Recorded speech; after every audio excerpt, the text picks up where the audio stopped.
Tollywood superstar Jeet নিজের ক্যারিয়ারে উপহার দিয়েছেন অসংখ্য ব্যবসা সফল সিনেমা। সম্প্রতি অভিনেতা মুখ খুলেছেন নিজের জীবনের এক ভয়ঙ্কর অভিজ্ঞতা নিয়ে। জানান, দর্শকদের ভালোবাসা ও খ্যাতির কারণেই অল্পের জন্য প্রাণে বেঁচে ফিরেছিলেন তিনি। ভারতীয় গণমাধ্যম সূত্রে জানা যায়, প্রত্যন্ত এক গ্রামে শো করতে গিয়েছিলেন জিৎ। শোটি শেষ হয় গভীর রাতে। পোশাক পরিবর্তনের জন্য ফেরার পথে সফর সঙ্গীদের সঙ্গে রাস্তার একটি ফাঁকা জায়গায় গাড়ি থামিয়েছিলেন এই নায়ক। ঠিক সে সময় হঠাৎ তাদের দেখে ধেয়ে আসে একদল লোক। তাদের হাতে ছিল ধারালো অস্ত্র ও ইট। স্যান্ডেলিনা সো, রূপচর্চায় আভিজাত্য।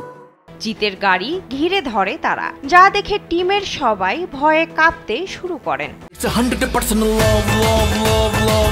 এ প্রসঙ্গে জিৎ বলেন, গাড়ির ভিতরে বসে শুনতে পাচ্ছিলাম অশ্রাব্য ভাষায় গালিগালাজ করছিল লোকগুলো। আমাদের খুবই ভয় করছিল। তারপরই আমার মাথায় বুদ্ধি খেলে যায়। গাড়ির গ্লাস নামিয়ে নিজের মুখটা দেখাই। ভেবেছিলাম আমাকে চিনতে পারলে হয়তো ছেড়ে দেবে।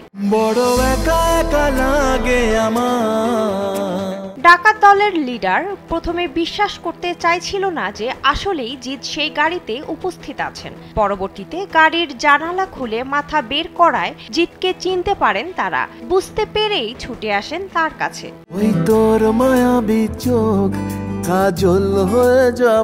জিতের ভাষায়, তাকে চিনতে পারার পর মুহূর্তের মধ্যে ব্যবহার পাল্টে যেতে থাকে লোকগুলোর। যে মানুষগুলো কিছুক্ষণ আগেও গুন্ডামি করছিল, খারাপ কথা বলছিল, কিন্তু জিতের মুখ দেখেই বিগলিত হয়ে গেল। আমি রাখবো হাজার বাজি। এরপর থেকেই জিৎ বুঝতে পেরেছেন এই পেশার মাহাত্ম্য। অভিনয় পেশাটা তাকে যেমন খ্যাতি দিয়েছে, আর ঠিক সেই সঙ্গে দিয়েছে মানুষের ভালোবাসাও। বিনোদন ডেস্ক, কালবেলা।